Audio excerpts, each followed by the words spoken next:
Bienvenidas, bienvenidos una vez más a este ejercicio de memoria. La memoria entendida como un registro fundamental de las narrativas que tejen nuestro presente. Para este episodio, nuevamente seguimos con el registro de las experiencias obtenidas en el segundo encuentro del colectivo de estudios en pedagogías críticas. Damos la bienvenida a la cabina de audio digital del Departamento de Lenguas Extranjeras al profesor Miguel Martínez Luengas. Profesor, lo invitamos a narrar las experiencias obtenidas. Hola a todas y todos, un cordial saludo, muchas gracias de nuevo la invitación. Estoy al tanto que la puerta está abierta, no obstante me he dado cuenta que no solo durante el colectivo, sino durante las sesiones que hemos tenido en nuestra biblioteca del Departamento de Lenguas Extranjeras se respira un aire de colectividad, de cooperación y de escucha. Eso me alegra enormemente y de nuevo, Alberto, un gusto estar aquí compartiendo. Muchas gracias, profesor. No, el gusto es para nosotros, para el registro de estas memorias, del presente que nos habita. Y bueno, comencemos, profesor. Esta segunda sesión, que se llevó a cabo el 12 de junio del año 2025, se desarrolló en tres ejes fundamentales que me parecieron muy interesantes narrar y compartir con las personas, estudiantes, docentes que asistieron para esta nueva sesión. Y uno se enfocaba, que me parece muy importante, el enfoque de la memoria histórica, el segundo de sujeto y el tercero de formación. Comencemos con esa memoria, profesor, de ese primer momento, que es la narrativa de la memoria histórica enfocada a las pedagogías críticas. Nos pareció bastante retador poder hablar de esa memoria histórica como un componente significativo dentro de las prácticas de pedagogías críticas que ocurren en estos momentos. Es por ello que, como lo nombraba Alberto, estos tres ejes de memoria histórica, sujeto y formación subyacen dentro de una dinámica colectiva para poder aterrizar nuestra concepción de pedagogía crítica. Si me lo permiten, pedagogías críticas. Es por ello que esta noción de memoria histórica atraviesa un componente tanto epistemológico como también pedagógico, educativo. Es allí, Alberto, en donde intercambiamos ideas en esta sesión del 12 de junio sobre Radio Sutatensa y sobre el colectivo de pedagogías que tuvimos aquí en Colombia, el colectivo en el cual se basaron varios docentes y bueno, ya vamos a hablar un poco más de ello en detalle, ¿cierto, Alberto? Claro que sí, profesor. Algo que me parece importante resaltar es que en este foco de memoria histórica y para un espacio o una sesión que a veces nos limita el tiempo, me parece que de manera muy lúcida se tomaron dos puntos referentes al siglo XX, como ya lo mencionaba el profesor Miguel, y es Radio Sutatensa y el movimiento pedagógico.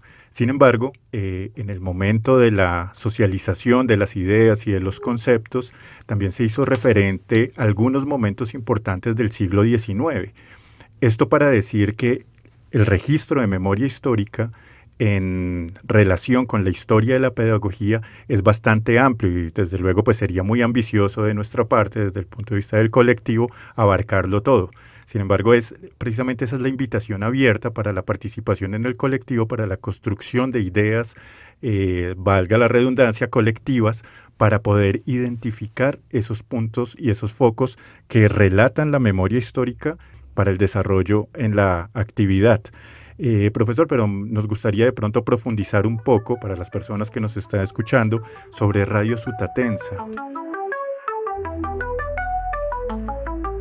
Radio Sutatensa fue una cadena, yo lo llamaría muy colectiva y sobre todo de educación popular, en donde la educación popular jugaba un rol importantísimo porque se creaba desde nuestras realidades contextuales, desde nuestras necesidades a través de un sistema de radio, lo cual es curiosísimo y algunos dirán, no, eso es imposible y lo fue, tuvo éxito, por supuesto con sus pros, contras, con sus a particularidades, pero es allí donde nos colocábamos en la posición de, bueno, la tecnología existía en ese entonces y la manejaban de pe a pa con los recursos que tenían y sacaban provecho a ello. Y precisamente me tomó el atrevimiento de dar algunos datos que me parecen importantes de Radio Sutatensa. Tuve la oportunidad de visitar el pueblo, de visitar el museo radiofónico. Expando precisamente la invitación para la curiosidad, no solamente desde los libros, no solamente, sino también desde los archivos en situ.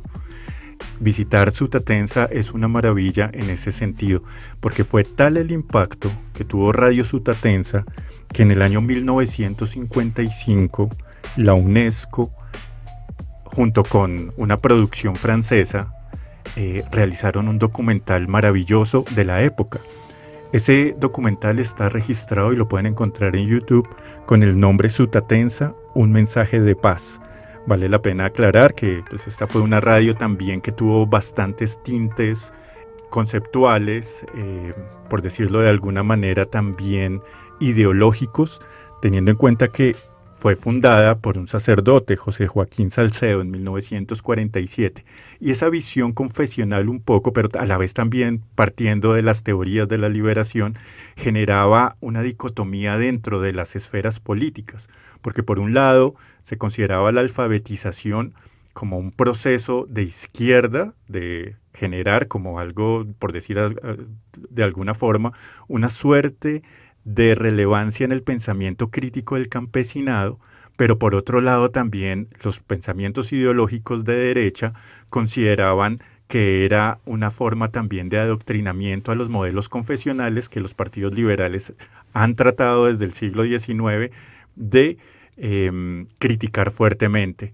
Entonces, el sacerdote José Joaquín Salcedo se vio enfrentado a esas dos dicotomías conceptuales, que eso terminó inclusive con el exilio de él por parte de grupos radicales de ambos bandos. Es una anécdota que vale la pena profundizar y tal vez les doy una referencia bibliográfica de Luis Zalamea. Hay un libro que él escribió que se llama Un Quijote Visionario. Fue publicado en 1994 y ahí se cuenta toda la historia de Radio Sutatensa. Entonces es un fenómeno de alfabetización masiva, de alfabetización popular, que inclusive hacía una variable y se conversaba en el colectivo, esa variable entre el siglo XIX y el siglo XX. Un siglo XX donde por fin se empezaba a focalizar lo popular con un sentido pedagógico y con un sentido de necesidad de desarrollo social. Y si hablamos sobre educación popular en estos momentos en pedagogías críticas, debemos hablar del movimiento pedagógico. Hablamos de grandes referentes, por supuesto la profesora Zuluaga, el profesor Martínez Boom, el profesor Abel Rodríguez, que estuvieron en este movimiento pedagógico, el cual consistía en darle voz, voto y por supuesto pertinencia a ese maestro, a ese educador intelectual que no solo brindaba sus clases dentro y fuera de las aulas de una manera didáctica, sino era reconocido como un intelectual en el campo y a nivel general. Entonces el movimiento pedagógico subyace a través de esas necesidades que habían en territorios y académicos pedagogos, por supuesto, iniciaron ese tránsito en diferentes territorios para llevar a cabo procesos de alfabetización, procesos de escucha y procesos de colaboración en el campo educativo. Es allí donde nace la noción, y con esta termino esta parte, la tercera, y es la relevancia del sujeto, tanto en Radio Sutatensa como en el movimiento pedagógico, en pro de una criticidad educativa y de una postura social, política, cooperativa y de gran alcance.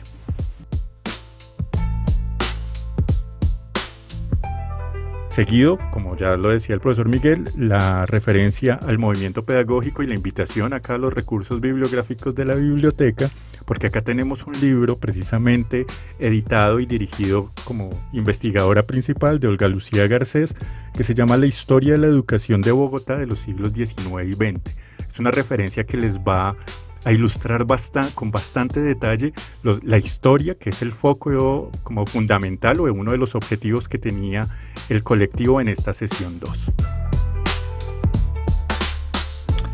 Bien, Alberto, después de ello indagamos un poco más sobre esa concepción del sujeto y nos paramos desde ese sujeto moderno desde una concepción de Descartes, en donde surge como un proceso individual, ¿sí?, ontológico, en el cual la posición juega un papel importantísimo, y si lo traemos a nuestras esferas, pues por supuesto que nutre esa colectividad, porque el individuo moderno, tanto moderno como político como ético, ya vamos a esbozar un poco más sobre ello, brinda un bienestar a ese otro yo, diría Bakhtin, ¿no? Ese otro yo en donde no pienso en mí mismo, sino pienso en ese bienestar común, en ese cuidado. Y aquí quiero tener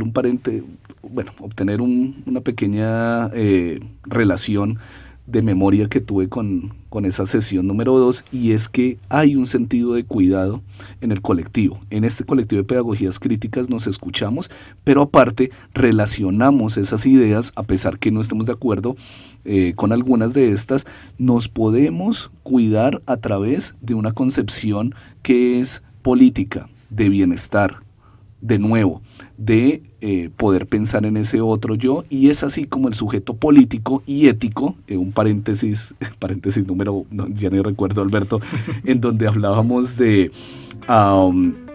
Stanislao Zuleta, ¿no? Lo tocamos y tuvimos el gusto de nombrar 3-4 pasajes del maestro Zuleta, quien no tuvo una educación tradicional, entre comillas lo nombro, pertinente, apropiada para el sistema, porque él no se graduó de ninguna universidad ni mucho menos, pero obtuvo 1, si mal no estoy, 2 doctorados honoris causa por sus procesos educativos, sociales y políticos, éticos a su vez, en la academia. No solo en la academia, sino en la escuela. Entonces pudimos dar fe allí de esa connotación que tiene el sujeto en los procesos de pedagogías críticas, en donde visualizamos una versión de transformación social, de diversidad, de inequidades, de desigualdades, procesos de identidad y, por supuesto, procesos de relaciones de poder.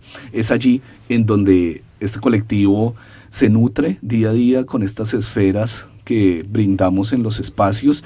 Tenemos 1 hora, Alberto, a veces nos alargamos 1 hora y 10, 1 hora y cuarto por los tiempos, pero quisiera también nombrar de una manera pues como un tanto de fashion, pero incluimos canciones, videos, la producción que hay de los participantes del colectivo es preciosa, porque escriben, dibujan, hacen poesía dentro del mismo colectivo, y esto es una provocación para nosotros, para que pues estemos en estos espacios en donde los sujetos luchan en el campo, en este campo, simbólicamente hablando, y simbólicamente se lucha por una hegemonía. ¿Qué hegemonía hay? Bueno, hay unas cadenas que nos atañen, y estos sujetos, nosotros como sujetos, asimilamos estos espacios sociales como una oportunidad de cambio, de escucha y de relacionamiento. Entonces, pues, Alberto, por supuesto se nos escapan varias cuestiones de esta sesión número 2, a partir de esta invitación que tenemos de la memoria en este podcast. Podemos refrescar estos ambientes, y por supuesto seguir con la invitación latente a cada uno a participar en estos espacios. Profesor, quisiera resaltar, ya casi para ir terminando este segundo episodio, tercer episodio ya de las memorias del colectivo de estudios en pedagogías críticas, las características del grupo un poco, no de todos, pero sí hubo algunas particularidades que fueron importantes y que me parece significativo dejarlas registradas en este documento de memorias, y es también la posibilidad que el colectivo atrae a invitados o invitadas, en este caso particular, internacionales. alguien nos acompañó de manera especial. Sí, genial, genial, Alberto. Esto pues, fue una sorpresa para mí porque desde Brasil una compañera se acercó pues a la conferencia de Claxo que tuvo lugar aquí en la Universidad Nacional. Y yo le comenté sobre el colectivo y me dijo, yo voy de una, no hay ningún problema. Y estuvo con nosotros Juliana Martínez de la Universidad Federal do Paraná en Curitiba, Brasil. Ella es doctora en estudios lingüísticos y tuvimos el gusto de tenerla allí conversando, ¿sí? Sus 3-4 puntos que tuvo bastante retadores desde una escuela freiriana, pues por supuesto Brasil y demás, pero con un contenido profundo y con una gran alegría de vernos participar en esta colectividad, en este punto de resistencia. Entonces sí, Alberto, muy honrados de poder tener estos invitados, y aprovecho para nombrarles nuestra siguiente invitación, que es julio 3, jueves julio 3 a las 12 al mediodía. Sabemos los tiempos, la premura que hay, no obstante, como diría un gran académico en nuestro campo educativo, es mejor despacio que no saberlo. Sí, en ese sentido vamos a tomarlo con calma, pero sí quisiéramos invitarlos a participar porque tenemos una invitada, maestra de la Universidad Distrital Francisco José de Calda, doctora en educación, que nos va a hablar sobre nuestro siguiente tema, que es resistencia en educación, resistencia y relaciones de poder en el campo educativo, que tiene que ver bastante con nuestro colectivo de pedagogías críticas, e invitamos a la comunidad, Facultad de Ciencias Humanas, los programas, Departamento de Lenguas Extranjeras, docentes, estudiantes, directivos, todas bienvenidas, bienvenidos a este espacio y nutriéndonos día a día de estas esferas comunicativas, de relacionamiento y con una de carácter ético-político que estamos llevando a cabo.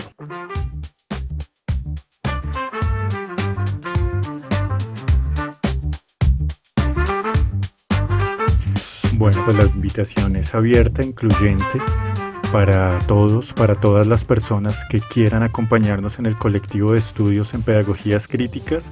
Pues ya lo saben, nuestra próxima sesión igual se comunicará por los medios oficiales del Departamento de Lenguas Extranjeras y de la Facultad de Ciencias Humanas, para que sigamos atentos y para que participemos de estos espacios que se generan con gran interés, que lo que yo percibo desde lo personal, y aprovecho para dejarlo registrado, veo que también se hacen con mucho cariño, con mucha dedicación y con una visión muy fuerte sobre proyectar la importancia no solo de los espacios, sino del diálogo y de la generación de comunidad.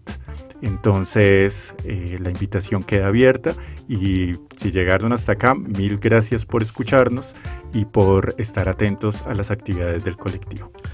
Muchas gracias, los esperamos en este espacio de nuestro colectivo de estudios en pedagogías críticas. Con mucho cuidado, tenemos estas particularidades dentro y fuera de las aulas. Un gusto.